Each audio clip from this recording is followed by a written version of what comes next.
welcome to episode 5 of the Muay Thai Experience. My name is Ali McConey, and today I have one of the most exciting and dangerous up-and-coming fighters from the land down under, Tyson Harrison, also known as John Wayne Noi. Fighting out of the Tor Sangtiennoi Gym on the outskirts of Bangkok, Tyson has become a force to be reckoned with in the bantamweight division. This year we've seen the young gun have some action-packed toe-to-toe wars with some of the biggest names in the sport, including the man who yields to no one, Seksan. As mentioned, Tyson trains out of the infamous Tor Sangtiennoi Gym, founded by Golden Era legend Sangtiennoi Raj. The gym has been producing household names, both Thai and foreign, since its doors opened, such as Chorfa, Gongchai, Songchana, John Wayne Parr, Samuel Bark, Chad Collins, and of course Tyson himself. Along with the hard training, the gym has a welcoming family feel to it, with on-site accommodation and daily meals provided. If you're interested in training at Tor Sangtiennoi Gym, you can contact them directly on Instagram or Facebook. To book your stay, the links will be attached in the description. All right, well, hello mate. How you going, How's it going? You all right? Good man, good. So glad I got you on. I mean, it was a bit last minute, but hey, made it work. Yeah, that's it. So what is going on? How's everything with you? Yeah, no, everything's been good. Just been sort of, recovering for the hand and whatnot. So just, been learning Thai. I'm at university, like just trying to study Thai, keep my mind off this, otherwise I just lose my mind if I can't train. So yeah.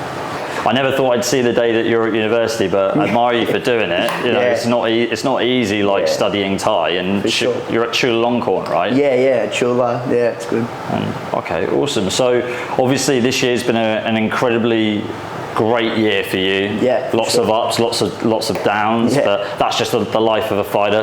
But let's go all the way back. So where did you grow up, and how did you start getting involved in Muay Thai? Yeah, so I grew up in Brisbane, Australia, a little town called Redcliffe. So yeah, I like to think I'll put Redcliffe on the map, but yeah, it's just like a little suburb there that I grew up at, in Clontarf, which is in Redcliffe. And yeah, I went to a private school, and everything was sort of, going pretty well. We had a pretty, everything I needed growing up. Always got looked after by my parents, and then, yes, things happen, and a lot of things flip upside down, and you can sort of be in a little bit of a dump there at a certain part of my early childhood. But I found Muay Thai actually at probably the age of 14. I used to hang out at the skate park quite a lot actually, funny enough. I could see you being that big, that kind of skater, yeah. No, so I was at the skate park quite a lot, but then one of my mates just said that, hey, you want to come to a gym and try out Muay Thai? And, I was never going to fight, but fell in love with it, and then a year later I had my first fight. So yeah, sort of that's how it started, I guess. And the gym that you're at it's in Brisbane, right? Or is it in Sydney? Yeah, so the gym I'm at now is it's Corporate Box Valley. Glenn Hodgins, that's his gym there. So that's where I train out of in Brisbane, Australia. But before then, I started in Redcliffe. Robbie Tidyman, he's had a little gym called Vikings. That's where I first ever got introduced to Muay Thai. So yeah, I give flowers to Robbie for introducing me to the sport, for sure. Wicked. Okay, and how old were you when you had your first fight? Yeah, so I think I might have got the ages wrong actually. I believe that I first started training at the age of around 13, and then my first fight was 14. So about a year later, after I first started, I just got offered to fight. Funny enough, it was at 40 kilos, my first fight. So I got in there, and I loved it, Fucking hell, gone are those days, 40 kilos, jeez. Last week, wasn't it? Oh yeah, I bet you wish. So how many fights did you have in Australia before you came to Thailand? Yeah, I believe I had around maybe 15 to 20 fights in Australia before I sort of had my first fight in Thailand. But after I had my first fight in Thailand, I sort of didn't really fight in Australia unless it was something that I would be in Thailand preparing for, and then go to Australia and then come back, because I sort of just made the move to Thailand, and then if I was ever in Australia, it was just working, get money together, and then come back to where I feel I belong, Okay. And how old were you when you first came out to Thailand? Yeah, my first time I came to Thailand, I was about 15. I went to, so it wasn't too long into my Muay Thai journey, but I just sort of was gym hopping. I went to a couple of gyms. I went to a place in Khao Lak, Rawai Muay Thai, I believe it was called. Been there. I started there, and then Went to, I tried in Bangkok, went Yokkao, and sort of just jumped around a little bit, and then sort of went back home, watched the documentary, John Wayne Parr, Blessed with Venom, and then seen that, you know, to be the best, you need to be at a gym that's Thai style, and yeah, Tor Sangtiennoi was in that documentary, and that was the next gym that I, you know, went and saw, because Chad Collins was there at the time when I was, about 16, so yeah, I decided to come there, and yeah, it's sort of, the rest is history. Yeah, the rest is history. And was Samuel Bark there at the time as well? Yeah, they both were. Oh yeah. mate, is that, because those two are the real reason why I went to check it out. Because I was like, damn, because they made real waves like back in the days, like 2015, 2016, 2017 sort of time, maybe a bit before that, but yeah, man, they really put that gym on the map. Yeah, and Sam especially just sort of painted the way for me, and you know, we got really close. Which, you know, would probably be a little bit annoying me, little Tyson, just keep asking questions, but you know, just being a sponge, taking in all this knowledge from, you know, absolute legend, and yeah, definitely just, yeah, he painted the way for me for sure. So what was it like when you first went to Sangtiennoi's? Was it a bit of a culture shock, or did you fit in quite easily? Like, yeah, so I mean, ever since I've just realised that I wanted to fight, I've always been saying I want to be the best in the world at this. So, I mean, I didn't realise what it took to be the best. You know, my first fight, I didn't realise how much fitness actually was involved in fighting. Like, I was so tired, and then I realised, okay, yeah, you need to train harder, you know? And then it was definitely a culture shock, especially going from, I tried out all these gyms, and I had all this big hype saying that Thailand is so hard, like when you get there, it's the hardest thing. But I was going to more of the foreign gyms, and I didn't really feel that it was that difficult. You know, training twice a day was different to me. But it wasn't until I went to Tor Sangtiennoi that I felt, okay, yeah, this is definitely the hell that everyone's been talking about. So Sangtiennoi's gym, let's just touch on that, because it's probably one of the best gyms to train at in Thailand. There's a lot of foreigners that go there. I'd spent a week there. I was blown away by how hard everybody trains. I went there when P2, so Sangtiennoi, was still alive. Absolute genius. His son Moses runs it now. Again, absolute genius. Just talk about what is the secret of Tor Sangtiennoi? Like, why are you guys so successful? Like, what's it like there? Yeah, I feel that it's just such a family-orientated gym, and I feel like you have more than just yourself to prove. Every time you jump in the ring, you just want to do them proud because they, you know, love you so much. So I feel like that's the motivation. It's just like, you know, you want to. If they tell you that you can do something, you want to prove them right. You know, you don't want to like give up. That's the last thing in your mind. So I feel like that's why at Tor Sangtiennoi we get a lot of people that think about us is the fact that we have a very big heart and we'll always just keep going. Yeah, because you guys come to fight. For sure. And the training there is so smart. I don't think and I'm not just saying this because you're here, I really mean this. I think Moses is probably one of the best pad men I've ever had in Thailand. Yeah. Because when I was there, I mean, they always have slate ties for not having very good hands. Yeah. Moses is so good with the hands, and he was making me like proper extend and follow through with my right hand when he was holding pads for me. He was like, no, you're not extending it properly. Like, pull your shoulder more. For sure. And all of your guys have great boxing, and it must be because of Moses. No, it definitely is, because when I first went there, my right hand was nothing like it was now. Like now I know I've got a pretty banging right hand. I can put people unconscious with it, but before then, it was, you know, my elbow was out. Definitely, he was the one that sort of just repetition, you know, with P2 next to him, just telling, just one after the other, hundreds of times, just until I got it right, and yeah, it shows. Because that's the key word that I'm looking for, because for people that don't know, when you guys have a fight coming up, you, after training, correct me if I'm wrong, you get homework, right?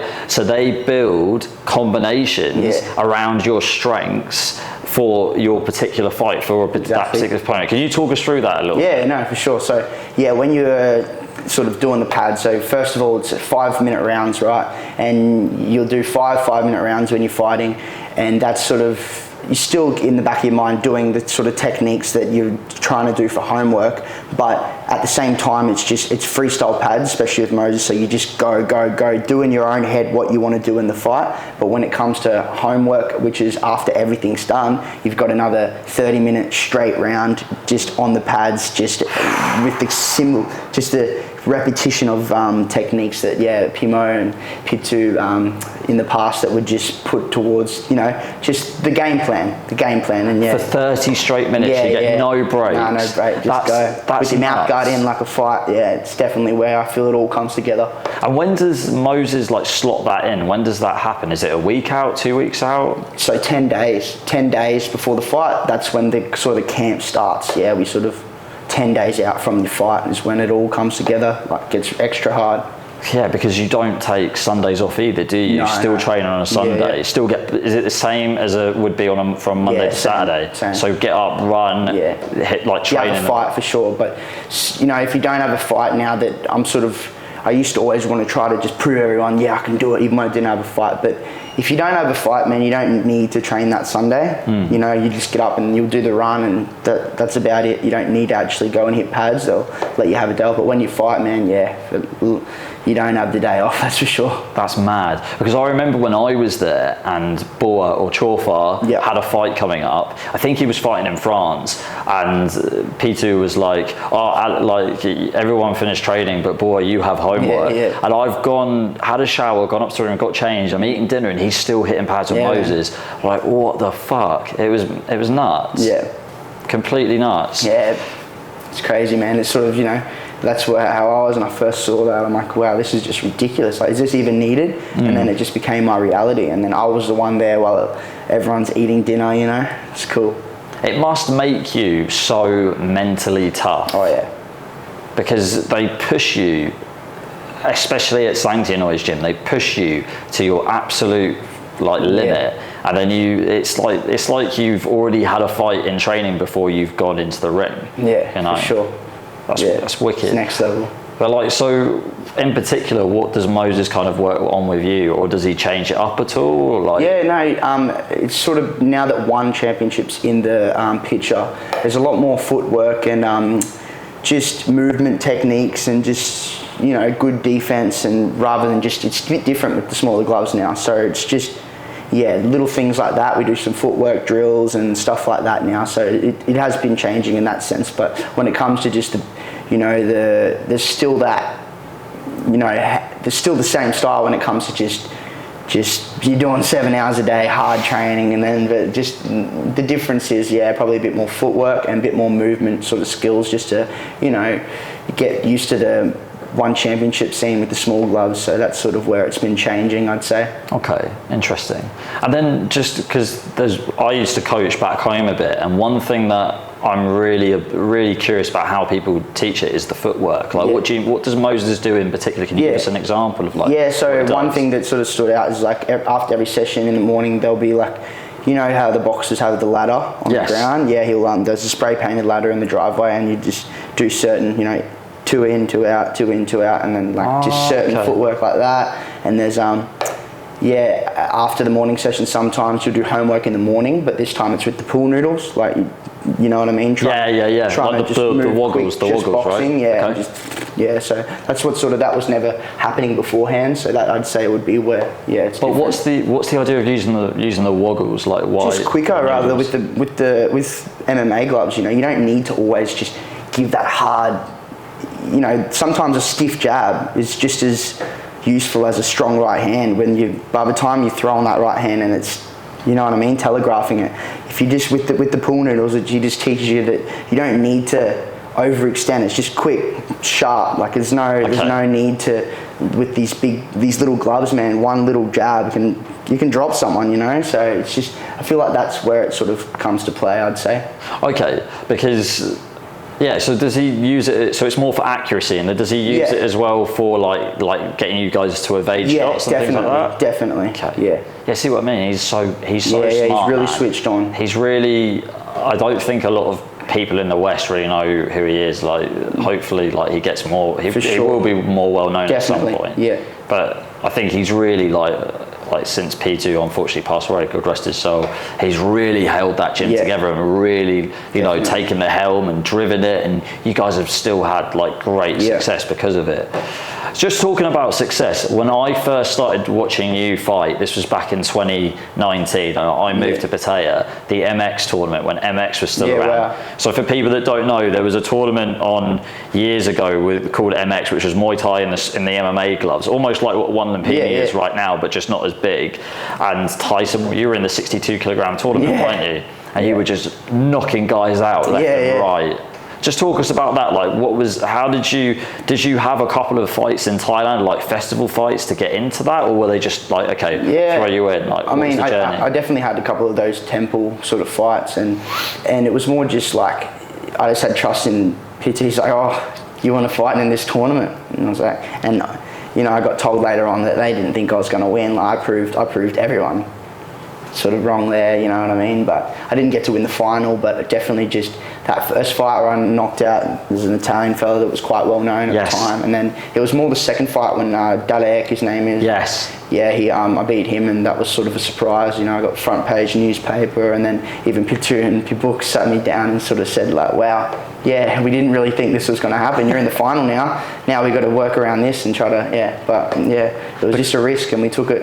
Because that first, I can't remember the Italian gentleman's name, but I know who he is, and I remember watching it. And I was like, oh my fucking God, like this kid is good. Like, he's got something about him. I think you had a bit of a height advantage, but it doesn't really matter really, because he's as experienced. He just fucking blasted through it. But then similar thing with Tapaokaew. I think you like beat him on points, did you? Went to just points and blasted him with knees. And then unfortunately lost in the final on Mard Singh, but it was such good experience for you, man. I feel like that really propelled you to get your name out there. And then for a little while, you didn't really fight for a while, because of COVID. And then you went back did you go back to Australia after that? No, I got stuck there. So it was actually, you commentated it when I fought Ladzilla. I was at the time there. So I was sort of stuck. I couldn't actually get to Australia. So yeah, during COVID, I was in Australia, and just like, look, I'm losing my mind. I need to fight. I know that everything I do in Australia is just wasting time, because I know that my career is to be the best in Muay Thai. And what's that in Australia? Like, I didn't even bother really training in Australia, if I'm honest, because I know that where I need to be is Thailand. So yeah, when COVID was, everything was locked down in Australia, and Thailand was it was a little bit delayed, so everything was going still. So then I was like, I paid like $7,000 Australian to get out of Australia into Thailand, quarantined for 15 days straight, paid so much money. I spent like $7,000 before I even landed in Thailand just to get there, because I thought, right, if I'm stuck in Thailand, that's the best place to be stuck. And I thought Thailand being Thailand, it wasn't going to lock down. And then, as soon as I got there, it locked down. So the fight with Ladzilla was during COVID, but it was within the first month that it was matched. But I'd go through the camp 6 separate times, and I think that's what had quite a big part. 6 times? Yeah, man. That went, so was that not that particular fight, but other fights, or just the Ladzilla fight, man? It fell through 6 times. So I flew from Australia, landed in Thailand, and I was in quarantine, and I was running in my room, just doing laps, because people can Pitu said that when you get out, you can get the big fight, we'll tell you soon. And I got out, and then it was in contract to fight with Zilla, and then it was 6 separate times. And I just remember, I was just like, every time I'd be putting my shoes on to cut weight, I'm ready, I'm fighting in 3 days. And then that happened 6 separate times. Yeah, because I know that fight really well, the Ladzilla one, because I was there. I was commentating on it, and it was main event. And the whole idea of this show, it was called Muay Era, and it was kind of bring back the golden era. And they dubbed you as Diesel Noi, which was pretty damn cool, because for people that don't know, Diesel No crowd, how was that? Oh, that was so weird. Could you hear the commentating during the fight? I don't really remember. I was just wide into, that was just when Pitu passed. So all I was thinking was just, go, go, go, go. But it was definitely weird. Like, no one, it was a weird time. Even One Championship at the time were doing that. Like, they would put the fights on 3 in a weekend, and then say that it's live like every 2 weeks or something. And it was like a weird sort of time like that, with no crowd and whatnot. Because I think one of the Lopez sisters, one of the Lopez twins, fought on one of those closed door shows as well. Right. I think it was one of them in Bangkok. Yeah, because I was a judge. I judged on one of those shows. Yeah, right. During COVID, and it was weird. And like commentating on Muay Thai, it was great. Yeah. But it was weird because you needed a crowd. Yeah. But to be honest with you, mate, that was such a great fight for you. And I'll be honest. Again, I'm not saying this because you're here. I really think you won that. Yeah. You just Ledilla, absolute legend. Yeah. You were blasting straight through him. Yeah. He really had to really had to work for that. We're really close now, actually. Yeah. Zilla and I.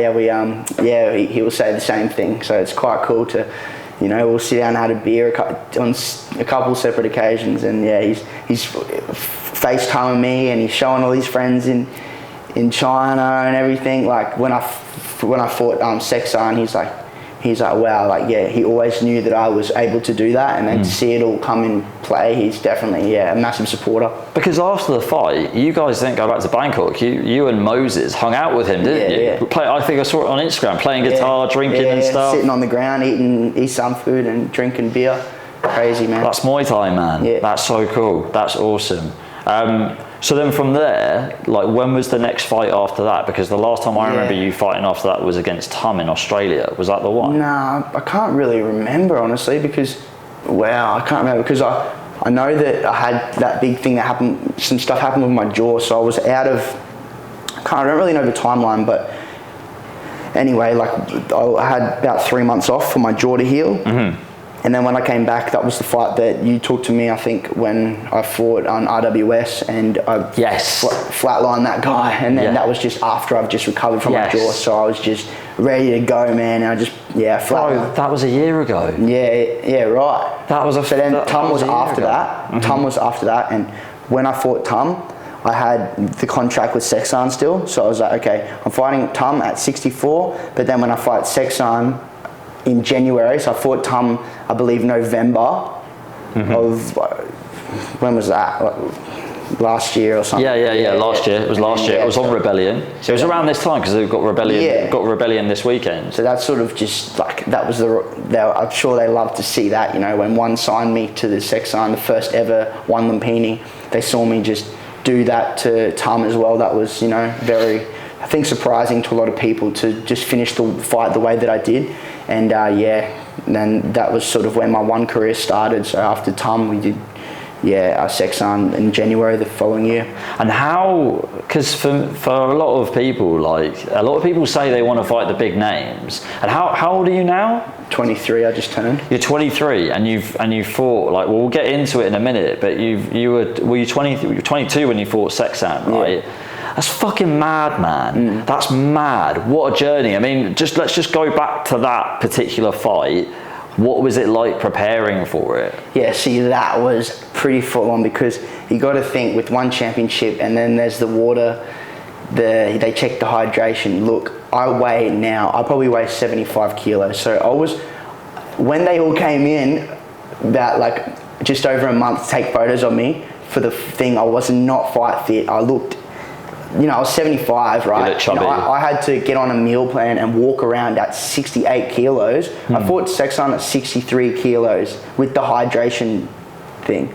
So I was walking around at 68 with no energy, like healthy. I can be about 72, I think. I feel healthy, like training. I'm slim and I'm, maybe 70, but 68 kilos, it was just that wasn't, I've trained hard always, but that was like, okay, I've got no energy, but I still need to get the work done. And it was more of an emotional thing. Like, I'm running, being a sook, I'm full crying, like I just want to win, you know what I mean? It was so important to me to just do everything I could. So that fight in particular was definitely pretty crazy on the mind, because I was in a calorie deficit and I'm fighting a weapon. Like, I was just like, well, look, I could get knocked out, and I'm honestly willing to just take that risk. I don't even care. Like, let's just go. That's mad.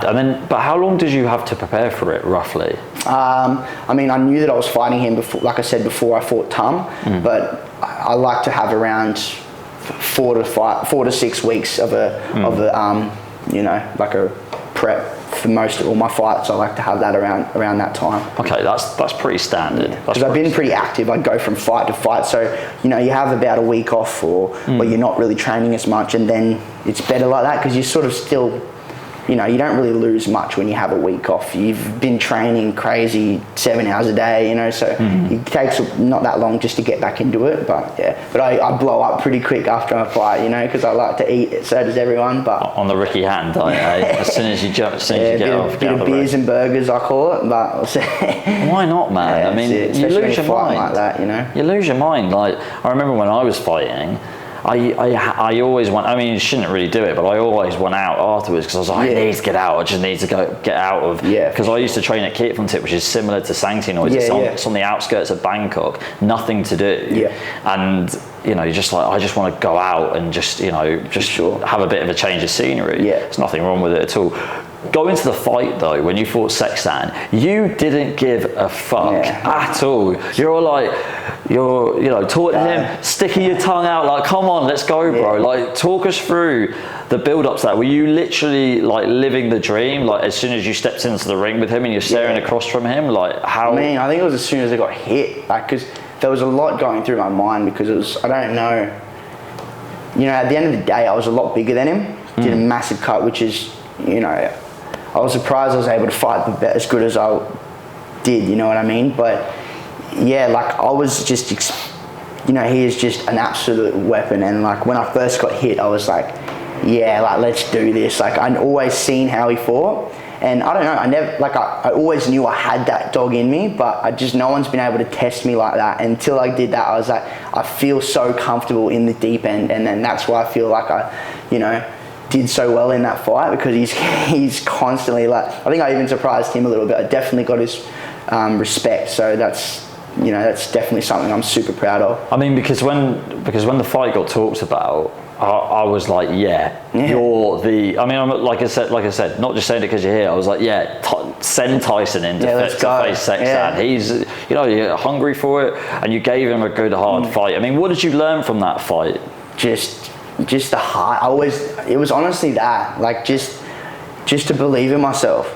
Like, I knew I could do it, but it's like until you actually do it, it's like, wow, like I'm sweet. Like, why was I so emotional and worried about this? Like, just do what you do, and everything sort of comes in place. As I've learned, see, it's that's what I get a lot from the Thais. Like, it's just a job, as much as they like it's their life. Like, I feel like for me and foreigners in general, it's just like, if you lose, it's the end of the world and that's all you're thinking about. But just get in there, do your best, and that's when I fight the best, you know what I mean? Like, you just don't think too much about it and just get it done. Like, it's our job at the end of the day. Just get it going. And what a job it is. Oh yeah. Great job. But you had 5 fights on ONE Lumpinee this year. Let's go. 6, I believe, yeah. 6? Yeah, 6? Who's the other person? What, so we've got Seksan, Rambo, Pongsiri, Tapaokaew, Kulabdam. Yeah, so it must have been 5. I said 6 to the other interview. Oh really? Yeah, oh, damn it, a little bit ahead of myself. No, that's all right. 5 fights. The best with a ONE Lumpinee researcher right, here. So I got the edge. So the fight against Rambo was absolutely brilliant and so back and forth, and then you literally won it in the dying seconds with that right hand. Talk us through like that fight. Obviously, like, you just lost to Seksan, you get matched with Rambo. Rambo is just as accomplished as Seksan, but just not as a big name because he doesn't have a similar style. But talk us through that. How was it training for that? Yeah, so I was training for Pongsiri for that fight, and then Pongsiri dropped out from the fight, and then Rambo jumped in. So I think it was about a week notice, but it didn't really matter to me.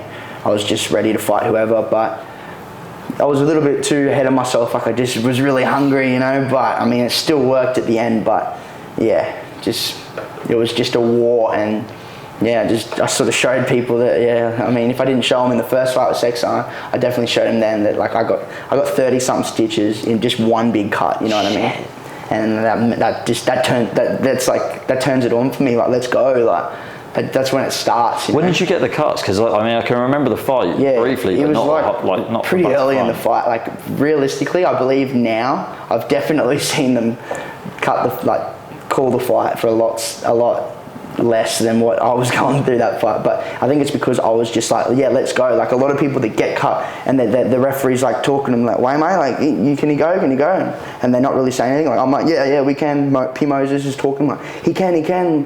When they, looking after my cut and whatever. So it's just, if you show you want it, like blood doesn't matter. I don't care. So. And luckily at ONE Lumpinee, I mean, I don't know how the protocols work for cuts, but from like watching it in, they have the cut men there when they get looked at by the doctor. And the cut men can kind of, I don't know if they can overrule the doctor and they can be like, oh, like no, like this fight can keep going. And that's a good thing that they're there as well, because they work on your cuts in between rounds. It's good. So you don't have to rely on the cornermen. Because I mean, cornermen in Thailand can do it, but if you've got somebody there that's job is just to wrap your hands and just to look after your cuts, I mean, you may as well have it. Yeah, you got to more than ever show that you can go. Like, I can still keep fighting. You got to make sure you let them know. Otherwise, if they see any, like, I don't want it anymore, then they can just call it. So you've got to just show them, look, I don't care how cut I am. Let's keep going. Because it's when they start going on the back foot and then they start rubbing the eye. Like it depends, because this is the thing. I'll do these ones.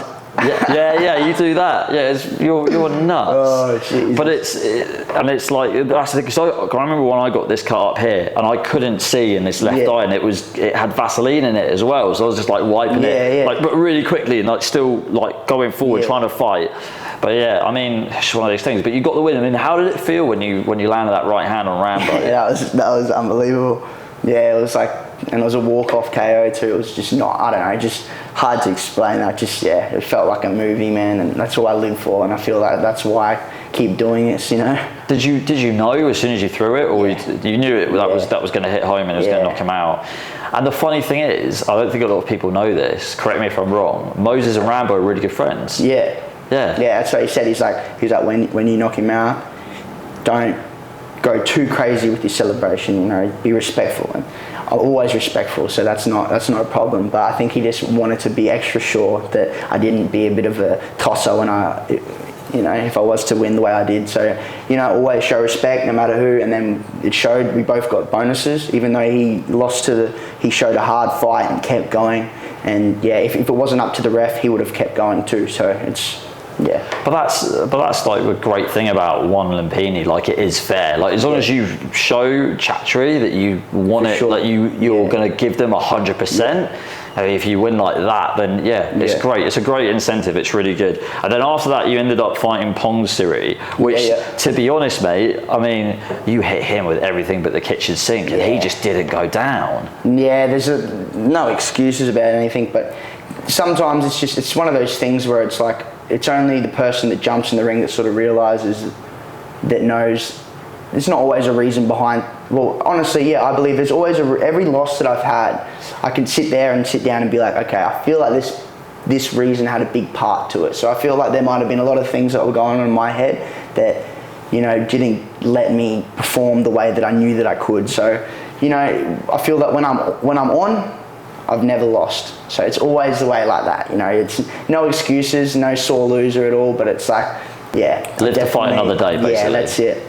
I mean, when you were fighting him, was it a bit demotivating? Because you were literally like throwing everything at him and he kept on walking through it like he was walking through fire. It was just a different feeling for me, because like I said, there was a lot of stuff sort of going on that sort of kept my mind occupied. And I feel that because I had that fight with Seksan, then with Rambo, it was more, not that I underestimated Pongsiri, but I just believed that no matter what, I was going to be on my top game. I was going to be fine no matter what. And when I jumped in the ring, I sort of just felt a little different. And sometimes you're just off. And I believe that I still gave him a good fight or whatnot. I still got a bonus, whatever. But me, with the person that fights, when I sit there and lay down at night, I realize, that is not how I fight. I feel like everyone, you're your own biggest critic. So yeah, you are. But I mean, that's just. I feel like you got for your age, you got a very mature approach to it. You're always like, I'm just going to fight my heart out, take what I can from it, and go from there.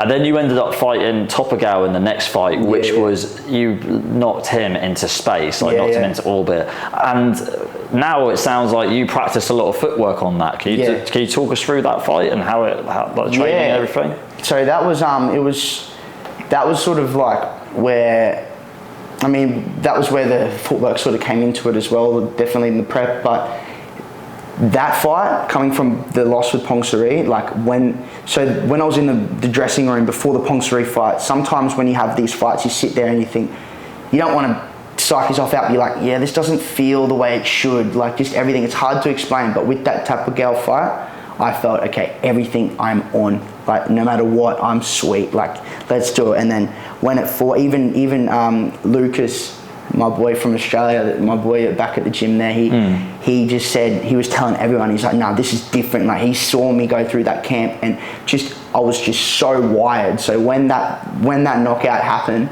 it was expected from me and Lucas, just because the way that I felt. But yeah, definitely the footwork and stuff was definitely a big lead up to that. But it was more just the mindset was different. I just felt wired and I was so ready to just get it done. But you were like on, man. Yeah. You were ready to kill, man. And yeah. I think you really, like fighters like you really make fighters like Tapaokaew raise their game, because your boxing was just lighting him up like a Christmas tree. Because I looked at Pimo, and even Moses was really grateful. He actually said thank you to me for listening, and I looked, and he's doing this, and then that's when. What, during the fight? Yeah. During round, because it was round one, wasn't it? That's why the uppercut came. So he saw it because he's like, all right, he's doing this. That's what we sort of knew, that the uppercut was going to be there, but I didn't throw it until I looked, and he goes like this, and then it landed, and then. Because now he's hurt, because the first knockdown was a straight right hand, it was within the first 30 seconds, and then when he's tied coming to me to grab, it's a clinch. Muay Thai sort of style, I did know that he was going to be like this, but when he's reaching for both hands, that uppercut was, And you stepped off I think you stepped off bang, as well. Bang, and then the first one landed, but not as much, and then then went for it again. And it put him to sleep, But I mean, that is like the secret to being a good fighter, listening to your corner. For sure. And changing up on the spot. But also I think that comes also down to a lot of the drilling that you guys do. That's why you guys are so damn good. You're like Sangtiennoi Because we definitely did that uppercut quite a few times in the gym, so it shows when the ones that, get the winning shot, we definitely did that a couple of times in the gym. Yeah, I bet you did. Yeah, and it paid off. And that's how you're meant to fight a Muay Thai fight. So a clinch fighter like Tapaokaew, who just wants to go forward, they just want to like grab onto you and try and knee you and elbow you and get the sweeps.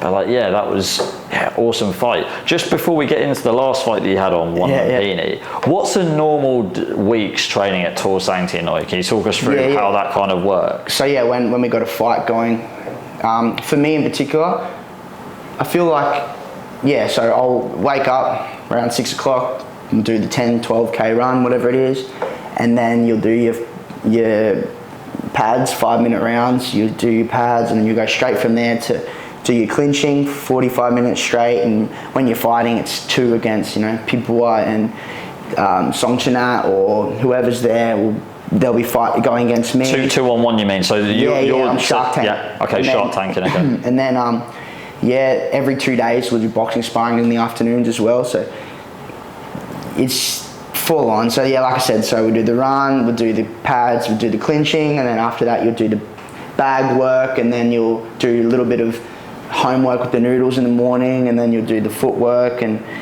it's pretty long sessions. And then in the afternoon it's the hardest, because every 2 days you'll do boxing sparring. And then when I was fighting, you're smiling there, why is it's more nerve-wracking, more like the feeling, it's just, it gives me nervous even thinking about it. Why is it so like that? Because you get your head knocked off. Like there's 2 against you, and you're tired as 5-minute rounds. One's doing 2 minutes, one's doing 3. And for my last fight, I was sparring P. Moses. Right. You know what I mean? God. He's taking my head off, and I'm like, I love it, but it's like, I got to be careful, because you every single sparring session, it can't be good for your head. Like you're getting rocked. And then when you get rocked, it's not like, okay, I've heard him.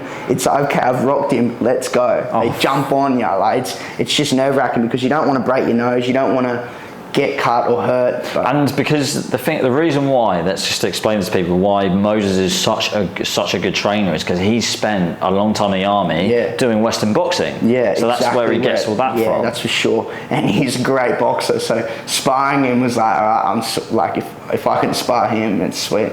Is he orthodox or southpaw? Southpaw, yeah. Oh, great, even better. That straight left bung, oh yeah. Because I remember, because when I went there for a week, P2 or Sangtiennoi, for people that don't know, P2 is Sangtiennoi's nickname.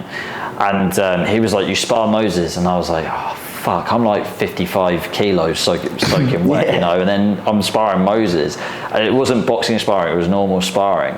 He was so damn good, man. Oh, yeah. Even though, because he had like over 300 fights back in the day. Yeah, he's very, very good. So. Fought everyone, like, that's super good. It's super good to have somebody like that in there. And I'm not surprised that you guys take the boxing sparring pretty seriously, but that's awesome. So boxing sparring, and then obviously after that, so every day, every training day, you're hitting pads in the morning and the evening. Yeah, at least 7 hours a day, and then you do the homework every 2 days as well. So the day you have boxing, you still do homework, but except the homework, the day you do boxing, the homework isn't on pads, it's 30 minutes straight on the bag, still doing your homeworks, but you just, you know, it might even just be with the left hand, the left glove, and just jab, teep, hand tight, just simple. Practicing technique. Yeah. Okay, so you've only got one glove on, and like you're just depends what the homework is. But and who sets the homework? P. Moses. Moses. So he's like the head coach for everybody then, pretty much. Okay, awesome. And then clinching twice a day as well, pretty much. All right, great. All right, well, let's get into the last fight then. Unfortunately, didn't end the way that we wanted it to. A bit of a shitty night, if you know, you know. Bit of a rough one, that one. But yeah, what can you do? I mean, I've always said before, it's like, you know, I've done it before, I can do it again. Or you prepare, you can always prepare for stuff you've been through before. But that was ridiculous. I don't know how, like, I can't prepare for that. Come on, I did not expect that to happen. Because I was there watching it live, and I was gambling on you. I was like, he's gonna do it. It's a bit of a risky bet, but I think he's gonna do it. Because biggest show ever too. Like Liam Harrison was like, you know, telling that, look, Anyway, I'm still gonna get that shot again, but that was the biggest ever event, and I shit myself on live fucking television on the biggest fucking show ever. And I mean, that was rough, but at least I'd rather them know that I did that than think that I fucking give up and got no heart, because that's not what I want. But what happened that day? Like, were you sick? Like, I mean, I don't know, but all I know is when I was walking out, I was like, what's going on here? And then I jump over the ropes, man, and I land, and I'm like, oh no. And then one punch in the stomach, and I remember thinking, I was like, oh no. And then I don't want to get too much into it. But then I'm like, I have my hands like this, and I'm like, okay, it's all good, Tyson. This next shot is going to put you unconscious. Like, I would never drop and give up, but I was wanting to get put flatlined unconscious so that it would be over. And I was giving him my chin, and he was hitting me with everything, but I just my Aussie heart, I believe I just kept going. But then when I sat down, the referee was trying to be respectful, but like whispered on me, he's like, keep dag.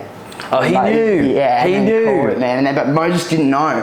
And then, so when he said that, whispered in my ear and called it, I jumped out the ring and just ran away. Yeah. And then Moses is like, no one understands because no one knows, but I'm fighting thinking, oh my God, imagine what it looks like from behind. Like, luckily I wasn't wearing white shorts, man. Yeah, oh God, But you can imagine what I'm thinking. And in my head, I'm just like, oh no, this is so embarrassing. Like, everyone's seeing this, but no one saw it. Everyone just thinks that as soon as I got out of the ring and I looked at my messages, I've got death threats saying, like, you give up, you run away, go to hell, like this and that. And I was like, oh, like, that's when I said, like, look, I don't want anyone to fucking think I would ever give up, because that is not what I would ever do. Look, would you think I'd let someone hit me and not do anything back? Like, yeah, because that was the weird thing. I was like, why isn't he doing anything? Exactly. Yeah. So it made a lot of sense in the end. But I mean, mate, you handled it so well, and it's. I mean, you laugh at you. I'm only just handling it now, really. Like that, I sort of was in a little bit of a self-destruct mode, which is pretty understandable. I mean, it was rough, and I just think about it every day, and it's pretty hard, man. Like, it's pretty hard because whatever, you can't prepare for stuff like that. Yeah, but I mean, it's happened now, and like, look, take that aside. This year, you've had like 5 tremendous performances on ONE Lumpinee. And it's a stage, it's a promotion that suits your style so well. You can only go from strength to strength from here. I mean, the only way is 100% up. As soon as that hand's like peeled. How did you do that anyway? I don't know, man. I don't know. I think I was just being a boxing bag and something happened. I don't know. What is it? Have you like broken your thumb? Yeah, so it probably comes to the self-destruct mode as well. Like the thumb was out of socket, and then I was there, and I mean, I did not want a bar from anyone. Like they would just go to hospital. I'm not going to hospital. I don't care like this. So then, I mean, the reason my thumb was out of socket, and it was out of socket for too long. Oh, right. So a week later, I was in Phuket, and I was like, I could probably go to. I did a whole week just. You could imagine. On it. You know yeah. I know what you're like. And then I was like, all right, I should probably go to hospital. I went to hospital, and then there was like 3 young Sheilas trying to pull my thumb, trying to put it into place, and they couldn't do it because it's been out of socket for too long. So they put the cast on it, and then went back and luckily won championship. They really look after me, and I'm so grateful, man, because it was a very expensive bill, and they take care of it and did the whole surgery, and basically they just, you know, cut it and then put my thumb in place while I was asleep, and then put 2 pins in it just to keep it, and it's been like that for 2 months, and I get them out Friday. So wicked. So back to hitting things soon. But I feel like as much as I feel like I needed this to happen, because man, I'm only just now feeling like, okay, now I'm like, all right, I need to train, I want to train. I've been running in that, but I don't know, like if I didn't have an injury and a reason for me not to train, I would have been, I don't know, like I didn't know how I was going to come back from that mentally. I didn't know like if I could even fight again. Like that was pretty heavy on my brain, but it's right. I'm feeling all right now. I'm getting back to how You'll be sweet. You'll be sweet. No, I know. Just talk to me about what it's been like fighting on ONE Lumpinee, how it's changed your life. Oh, it's not only my life, but even my family, you know, and I was like, I've never made this amount of money in my life, and I mean, I got nothing now because I give it all to them, but it's just, that is just one part of it, you know, but the exposure, like I get noticed everywhere, which after that last fight was a bit, you know, I love getting noticed, but that one, it was like, I don't want, oh shit boy, come here. that's in the past now, but I mean, how many bonuses have you had this year? 5 fights? 3 bonuses? Yeah, 3 bonuses. 3 bonuses. And if you don't mind me asking, what have you been doing with the money? Because you've done some, did you say you give it to your family? Like, yeah, so I sent about, we bought some land in Australia, so about like 40,000 or so. We did put land in Australia for the family trust. And then, I mean, I put a lot of it in investments that I just can't touch, but I mean, I was just living in life where it's like I'm continuously fighting every month or every 2 months. So the money that I had in my account, I didn't need until now. You know what I mean? So now that the money's separate places, you know, I can't be an Indian giver and give my family all this money and be like, hey, can I, you know, because I moved out, I got a condo, and then I bought a car and that, because the money was coming in. But yeah, I've got to be a bit smarter now that sometimes I can't be, you know, it was just more of a thing for myself. Like they didn't want anything, but it's like they've done so much for me. My family I'm talking about have done so much for me. And you know, there's been a lot of ups and downs, and you know, they feel a little bit bad about some of the childhood you went through, me and my brothers, but just to be able to finally be like, look, it's all good, it's on me now. It felt good to just be able to do that, you know. And that's good, man. Yeah. So mature, man. I didn't really, I mean, I knew about I knew that you guys had bought some land. I mean, what are you doing with that land, if you don't mind me asking? Yeah, it's just in a family trust, so we've got, Is it rent? Are you going to rent? I mean, my old boy put a lot of the money into it before. I put about half into it, and then we completely own it now. But it's for the family trust. So I got 2 younger brothers, Jake and Dylan, and a little sister, Charlie. So we've all. How old are they? How old are your brothers and sisters? Charlie's like 2. Man, it's been that long since I've been home, man. And then there's Dylan. He's like 17, I believe. 16, 17, Jake's like, shit, man, like 19 now. Wow. So they're old enough to like know how famous you are and how good of a fighter you are. Are they thinking about following in your footsteps? Nah. Like Jake, we got a business in Australia, a shop fitting business, and Jake, the 19-year-old, he's sort of stepping up because it's a family business now. And there's a long story about why we all got into that, but now it's just like, Jake is Dylan. He's a little bit like, he doesn't really know what he wants to do, and sort of, you know, going through his own sort of struggles. But yeah, Jake, he definitely just like looks up to me and just, yeah. You've done what I did, man. My family run an engineering business back home. Everybody's involved with it apart from me. Came out here to chase the dream. It feels bad, but if I was back home doing exactly what they're like, no offense to what they're doing, but it's not for me. This is for me, mate. And sometimes like this is so we when going back to how I was saying with my childhood, like I've had everything at the start, like everything I ever wanted. It was sweet. You know, we're never greedy like that, but we had everything, and then within 24 hours, not going to get really into it, of course, but we lost everything. So I've had everything, then I had nothing, and then we had no choice but to work something out to, you know, there were certain bills that we needed to pay. Otherwise, you know, it would be a lot worse than it was.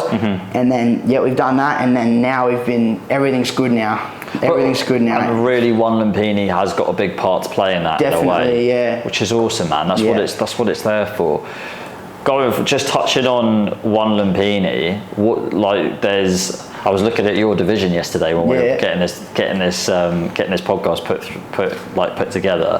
Who is next for Sydney's finest? Yeah, right. Shit, I don't even care. You don't care? Anybody? So bantamweight division. Yeah, let's go. This is like who. I just got to make sure I don't shit myself, and I'm sweet. Well, rematch with Kulabdam, 100%, 100%. But you fought a lot of Thais in the last couple of years. Haven't really fought that many foreigners. Yeah, I don't know. I want to just keep going. I don't care. One championship, they know what they're doing. They know where to put me, who to fight, but I just. Whatever they want, I don't care. Like, preferably, I love to just keep fighting the best Thais that there is. I want to do that for myself. I love that feeling of just, but like I said, I don't care. Whatever they want, let's do it. I feel like I might have to have a little bit to prove now in some people's eyes, so whatever. I just don't care. I'm just ready to fight because this is ridiculous. Anybody, anyone, anytime kind of thing. Whatever. Because there's a couple of foreigners on this list that I'd love to see you fight, and some of them are actually mates, like friends of mine, but I just want to, from a fan's perspective, I want to see it. Yeah. You and Fabio Race, love to see that. I think you guys would just smash and kill each other for as long as you possibly could. Yeah. There's this new Russian guy that's been knocking everybody out, Kirill Komatov. He's fighting soon. Faria Aminpour, the Iranian guy, he's fought Ferrari as well. Ferrari's a good matchup for you. Ferrari fights again soon. There's lots of big fights for you, man. I honestly just don't care. So you don't like look at the roster and be like, yeah, him, and then I'll get that contract. Like, you don't look at it like that. Everything's worked. So what's the point? Me trying to. I don't care. Don't call anybody out. There's no point. Like, the one's already. Even if you call someone out, they've already got it. They've already got it planned. They've got your fights planned, whether you know it or not. Like, there's no point trying to just make a scene and just turn out to like you sound like an idiot. What are you doing? You're just trying to shortcut, trying to just jump. Just perform good, and then you'll get given these big fights that you want to call out for anyway. Like, look, at the end of the day, I'm going to be champion one day. So whatever happens, just. Let's do it. I don't really care. Exactly, especially like the way that you're doing what you do. I think what sets you apart a lot is your mindset. You're so focused, so mature. I remember when I saw you at the beginning of the year when you flew back for Seksan. You were like, mate, I've got this whiskey for myself when I've bought bought for this fight after I fight That's Seksan. The Aussie in me. Like. But you had it all mapped out in your head. And it's all manifest. We were at a bar and you were like, when I beat Seksan, when I beat Seksan, when I beat Seksan. You were it was your mantra, mate. You had it programmed in your mind that you couldn't lose. Bro. I mean, I thought it was sort of just go hand in hand. That's just a normal mindset. But when I've actually been in the game long enough, you start to realize that the real mindset you need is rare. Like, I mean, we just had a weekend with Toby Smith, and that's the mindset that we got. Semon Decker, that's the mindset. You know, Chad, even like we've all got that mindset, and that's why we're so successful. I mean, I can definitely speak for Toby because Toby. Like, it doesn't matter whether he's right or wrong. He full on believes in himself. Exactly. That's how you got to be. And it's perfect. It's like, he's not like, oh no, I'm not sure. He's like, no, I am 100% going to do this. What's the point of? It just doesn't make sense to me if you know. What, just touching on Chad Collins, and you mentioned Chad and Samuel Bark when you first went to Tor Sangtiennoi. Yes. What were they like to train with, and how did they like help you on your Thailand Yeah, for journey? sure. So Chad being the Aussie, he was sort of what got me into the, you know, but there was, you know, everyone sort of had their own problems to sort of deal with, and, you know, there's a lot of distractions in everyone's lives at certain times, but, you know, yeah, Chad had a big impact in my, you know, first getting there. He was another Aussie, and I wanted to just show him I can train as well. But I feel that Sam was the one I sort of, because Chad had his girlfriend there as well, so they sort of, you know, spent time together. But when they was, you know, sort of alone, that me and Sam would go and sort of, that's where I learnt most of my things from Sam. I believe he was the person that sort of really put a massive impact in my, you know, painting the career of just, yeah, that's sort of where I felt like that same style, just like, but they're both like that. Chad as well, just you don't care who gives a fuck. Like Chad, when he fought Seksan, you got to be crazy, like, to do that, you know, like. They've both fought him. Jump in, Like your gym. Yeah, we've all got the same. It's cool now, seeing it all. Like we've all sort of. And I remember sitting there like, wow, you think I could do that? And then. Were you at Rajdam then when Chad fought him? No, I wasn't there at that time. But what fights were you here for when Chad fought? Do you remember? I can't remember exactly. Not the Sanchai one at Thai Fight. Did you go to that one? No, I wasn't there for that. Oh, okay. Because he had some great fights out of that gym. He had some great fights. I mean, he almost. It's a shame that he was sick. He almost fought Rafi for the belt as well, which would have been brilliant. Hey, that's another guy in your weight division, Rafi Bohich. That would be insane, bro. That would be awesome. I mean, yeah, there's so many great fights for you on ONE Lumpinee.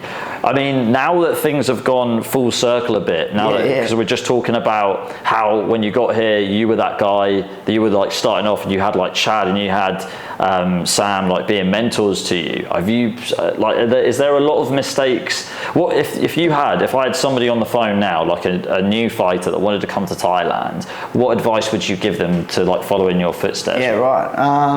That's a good question. So it's quite hard to actually say, but I can sort of touch on, I feel that a big motivation that actually sparked, because there was a long stage where it was just me sort of running, I was the one sort of on the top, and you can't always be the best at the gym, you know, and I'm not saying I'm the best or better than these Thais, I'm not saying it like that. I'm just saying that, you know, that when it was during COVID and I was training, and it was just sort of me at the time. I was the only one that had a fight, so I was alone training, and so you don't really have that spark. And then I feel that what really sparked that motivation again was actually having some young guns. Like that's where Lucas and really jumps in as well, that he looks up to me like I looked up to Sam, and me knowing, okay, he's seeing what I'm doing, and I've always just done what I do, and I don't realize how actually motivating and how impactful it is on other people's lives. And yeah, I feel that having him, Lucas, like looking and seeing, okay, I'm setting his path as well, it pushes me more. You know what I mean? So that's what, I know that's not what you were sort of saying, but it's just... No, I get it. I mean, do you know what I used to say, because a lot of people back home, because I've been coming out, before I moved out here, I've been coming out here for years. Yeah. And everyone at work, so when I used to work at my parents' company or my family business, well, why do you want to go out to Thailand? I just said to them, I want to go run with the horses. I want to go and I want to go and be in there. I want to go to the source. You got to be around people that are on the same wavelength. You know, like you said, you don't want to be the best fighter in the gym. For sure. Iron sharpens iron. And you've got a lot of great training partners there. But when like you said, advice that I could say to someone, it would definitely be just, if you got a passion for something, and like, you just take the risk, and no matter what, if you love something, you're already ahead of someone. Like if you do something, no matter what, you like it or not, you do something continuously, you're going to get good at it. But if you love this thing that you keep putting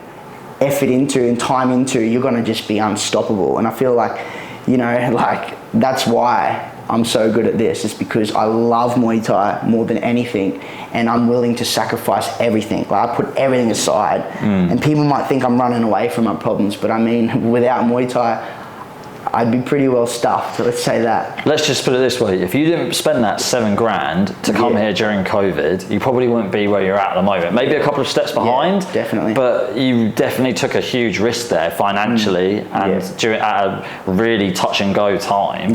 So it's awesome, man. Like That's brilliant. Just going back on the other side of it, what mistakes do you see a lot of fighters make out here, foreign fighters that have the same dreams as you? What kind of mistakes do you see them make? And again, speaking from myself as well, the mistakes I made was just getting too comfortable. Nothing's ever promised. Like, it's like this, I can't fight for ages now. Like, you gotta just not just focus on Muay Thai as well, because you got to focus on the social media side of things. You got to make a business in other parts of your life. You can't just fight. Like the Thais, that's always been the thing that they do, is just fight. But then at the end of their career, they don't have much finances behind them. So yeah, I'd say my advice is just be aware that everything you do is temporary. It feels like it's going to last forever, but not. I'm still just starting. I've still got so much more to do, but I'm in that mindset where I've learned that you've got to just think ahead. You've got to keep, there's so many parts of your life that just got to 23 23, so another 10-12 years of this. Let's go. Can't wait. So I'm glad I'm thinking about it now. But just quickly, the nickname that you have, Tor Sangtiennoi, just explain to everybody where that comes from. So that was Tor Sangtiennoi actually gave me that. So for the MX tournament, the one we were just talking about, he wanted to put a plan together. Like, if I was just another fighter, I mean, it wouldn't really stand out as much. And he said, you're going to go out there and you look like John Wayne, you look the same as well, and gave me the hat and guns and whatever, and then that just took off. It was fucking brilliant, man. So, it was brilliant. So I remember watching it and I was like, because I'm not really for that sometimes, but I saw it on you and I thought, it was different. This is brilliant, mate. Now look at ONE. Everyone's doing it. Everyone's doing that sort of thing. So I feel like I don't see anyone else doing that at MX, man. 2019, I was full wearing a proper get up, the hat, the little cowboy scarf, the guns, the belt is sick. I mean, you look like a very tall Woody from Toy Story. Cowboy stripper or something, but it's cool. It's great, man. It's awesome. It's absolutely awesome. So just touching on something else outside of Muay Thai, what do you normally do in your free time, man? Do you have any other hobbies or interests, or is it just Muay Thai? Like Muay Thai, man. Just Muay Thai, 100%. Yeah. Honestly, wow. like when I'm not fighting, I've got to spend my mind doing something else, or else, you can go down that rabbit hole of, I feel like it's just fight, sort of celebrate the win, and then get back to it. But without that training aspect, sometimes you can sort of fall into that. You keep celebrating, and you're like, is this really celebrating anymore? Now I'm just sort of going off the rails, you know what I mean? Maybe you have too many weekends in a row where you're drinking, and so you just I've got to try to get out of that. And now that that's why I've got, Thai school, I'm learning Thai, so I've got shit to do on my spare time. Otherwise you just sit there thinking, oh my life, shit, I can't fight. You open up a beer and drink it, you know what I mean? Like, So do you feel like you always have to have another fight booked after you fought? Like you need to have it like again? Just keep going. Just keep going. That's what's worked for me, because I reckon that I need to fight, and I've definitely realised on different occasions, I need Muay Thai. It saved me. So. Okay, brilliant. Well, what's your plan for the future? Do you want to be a trainer one day? Open your own gym? Yeah, right. Like I've sort of touched on before, it's more just I've got no particular plan. I just keep doing what I do. Fight whoever's in front of me, and just like I've said to Chatri as well, no matter what, I'll always put my complete heart into this, and if I continue to do that, I feel like the pathway will sort of just make itself. Yeah, man, 100%. I mean, one thing that everybody's trying to come for on ONE Lumpinee is that $100,000 contract. Yeah, man. A few. I was there, brother. You were almost there, like just about to touch it. Just one shit. Oh, man. Nah, she'll go up. Back there again. Okay, so cool. So going like, hey man, let's wrap this up. Like it's been awesome having you on. Yeah. Is there anybody that you want to thank at all? First of all, EasyTouch.com. It's a tech company from Australia that they were the first to sort of, step up and financially help me here in Thailand, and sort of, they're a good sponsor for me. What kind of a sponsor are they? What kind of a company? Tech company. It's more just like, I don't really even do much on my end. It's more just someone that just believes in me and just can help out financially, and I'm just so grateful for them. There's Corporate Box Valley, Glenn Hodgins, my trainer in Australia. That's the gym that, you know, I'm sort of from in Australia, and he's always just, you know, done so much for me. He's just a father figure of mine. Very grateful for everything that he does for me in the gym there. And also Fairtex, they've just been an absolute, like, they, you know, help me financially, and they'll also give me whatever gear that I need to train. So they've been a massive help with my career. And also there's Legal Steels, which is a shoe company in Australia. My boy there has always just been super supportive. So yeah, I'm just grateful for everyone that's always, you know, because it's been a long time, you know, where there's no one helping you, and then when there's finally people that are helping me, especially now when I can't fight, like, I wouldn't be able to live here in Thailand if there wasn't for these people financially supporting me. So yeah, I'm very grateful for everyone that helps me. Wicked. Okay, awesome. And how can people get hold of you if they want to follow your journey? Just on my Instagram, Tyson_Harrison with 2 N's. Yeah, that's where I sort of am most active. Wicked. Well, I'll link it in the description. Hey man, it's been brilliant. I can't wait. I've had a great time, you know, chatting to you, getting to know you a bit more, talking about some of the great fights that you've had, and I wish you all the best for the future. Appreciate it. Definitely a lot more great fights ahead of you. Cheers, man. Thank you very much. Thank you.